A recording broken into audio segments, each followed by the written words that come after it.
today I have 3 tenor recorders to show you and also a cat. So I'm going to play an English folk tune from John Playford's The Dancing Master. It's called The Country Farmer. I'll play it on all 3 tenors.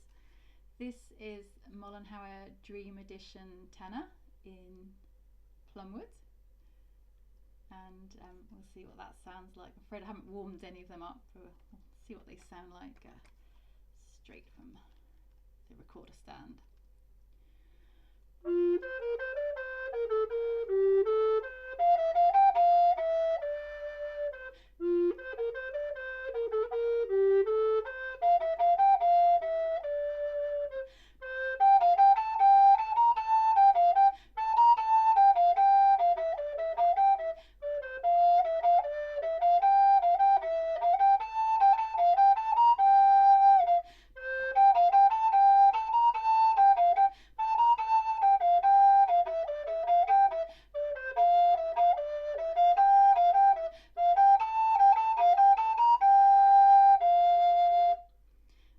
It's a very nice recorder.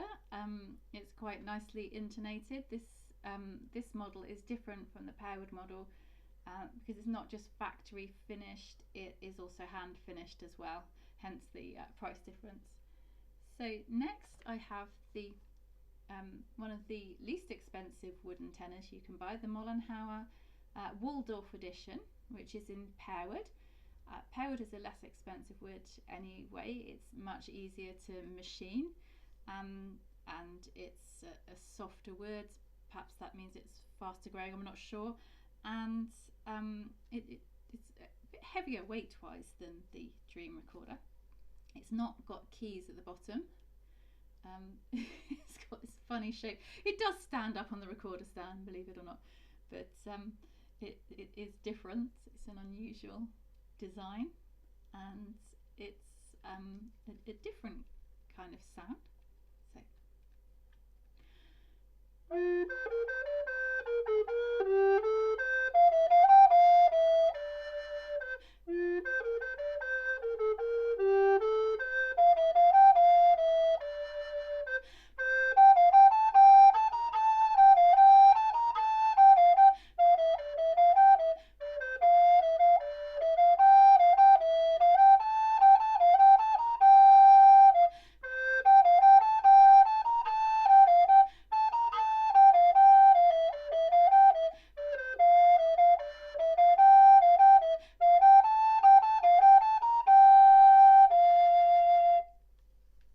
So I made a little bit of a mistake at the beginning. I was trying to overthink which fingering to use for B flat on this recorder and actually haven't checked. I assume it's the standard B flat, whereas on the Dream recorder usually you might have to use an extra finger for the B flat. Certainly I do on the descant, the soprano one. In fact, to play B flat on my soprano I have to do that to get it in tune. So always check the fingering charts. They're all on the Mollenhauer website for all their ranges of recorders. Okay, the other wooden tenor I have at the moment is the Superio tenor in olive. I expect I will always have this one because I rather like it and I'm not going to be selling this one again. So here's the Country Farmer on the Kung. Oh, and this has got a double key as well, same as the Dream.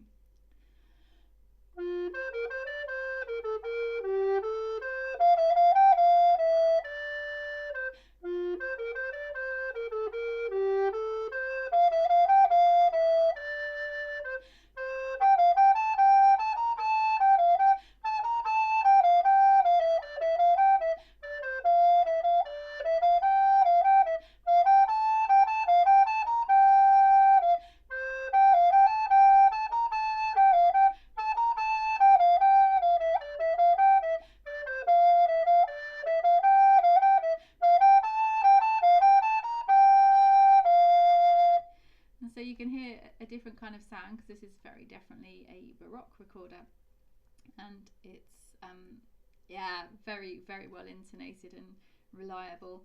Let's play some low notes on each recorder now. I'll see if I can remember the Bressay Lullaby, which is from Shetland.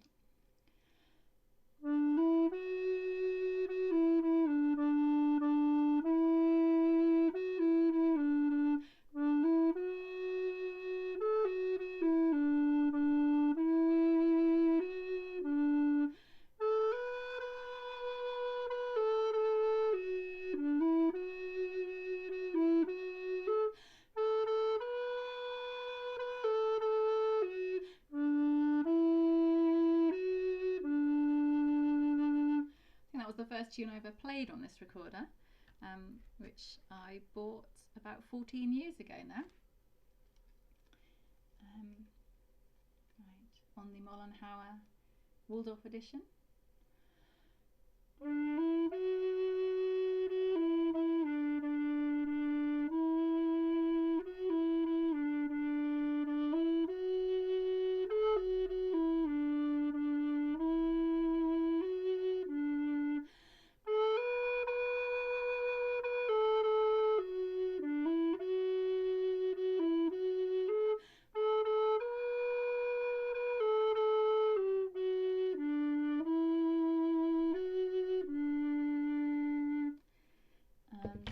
Dream.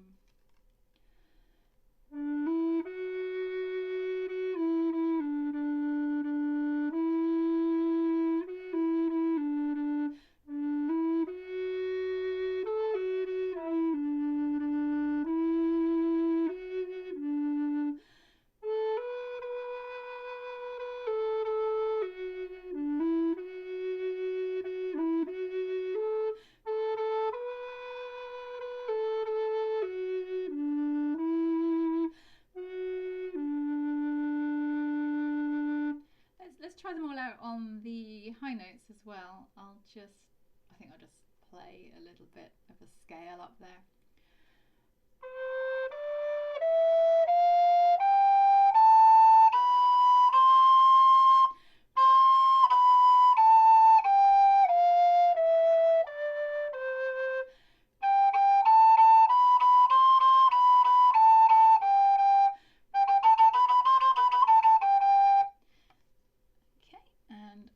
The Waldorf.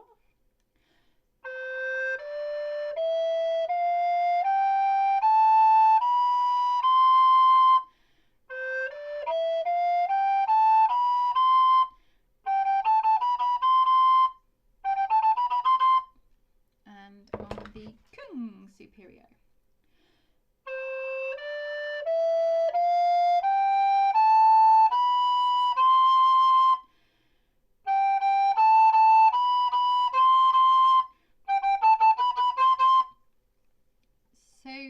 Actually, I think the hardest work to get the high notes is probably the Dream recorder.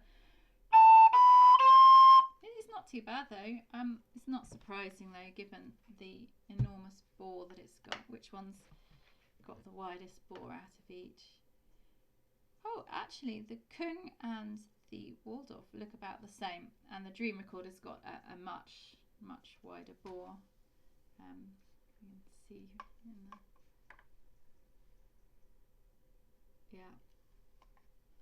could take a tape measure to it very quickly. Got a tape measure onto here. Very old tape measure, possibly a family heirloom, this one. really ancient. Probably stole from my dad, not literally stole.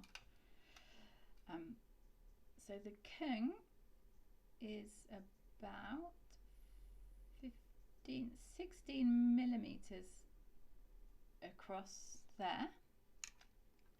I know it's only the bottom and it doesn't show it all the way up. The Waldorf is, it's a smaller bore, it's 15 at the bottom anyway. Perhaps we should measure it at the top.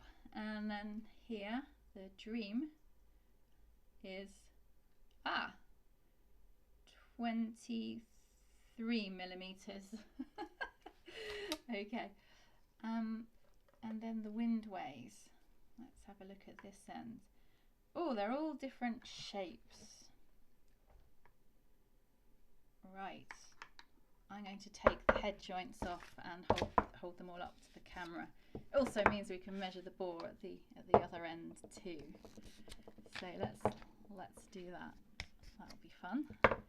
Okay, so the bore measurement of the Kung at the top end, I make that 22, and the Waldorf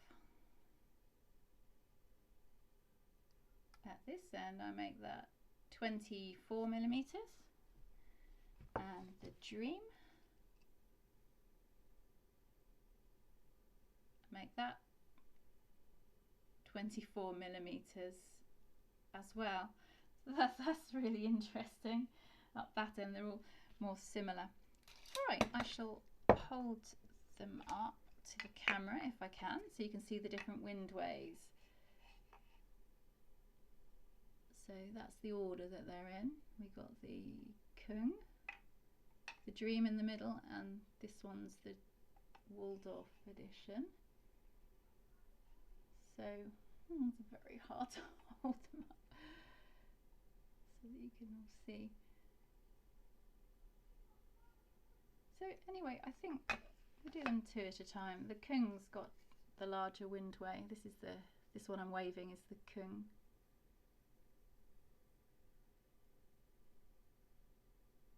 So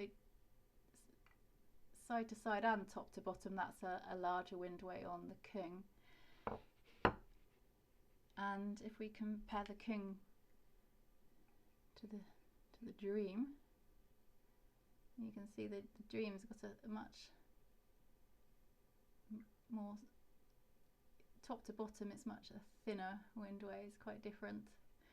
And then we compare the Dream here with the Waldorf. Again, a different. Hang on, that's the Kung. What am I talking about? Waldorf and the Dream.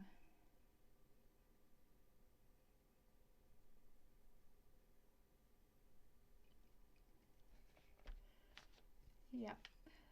So three quite different recorders.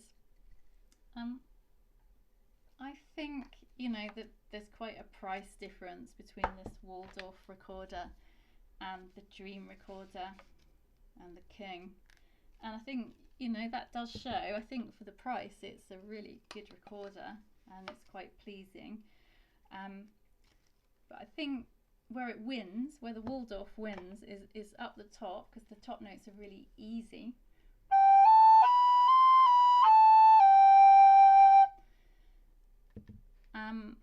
Not that they're not easy on the Kung, but I would say they're even easier on the Waldorf.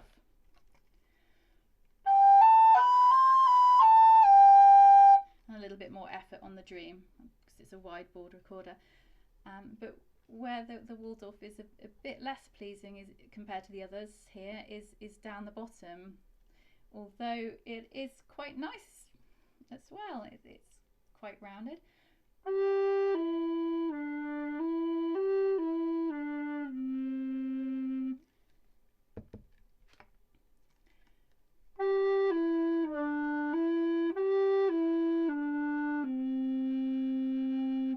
Just that the Kung and the Dream are even better.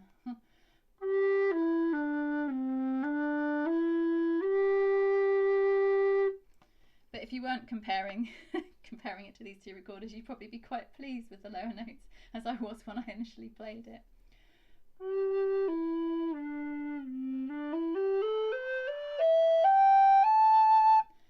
And I think for the price it's a really fantastic recorder. Anyway, I hope that was interesting, and I'll see you next time.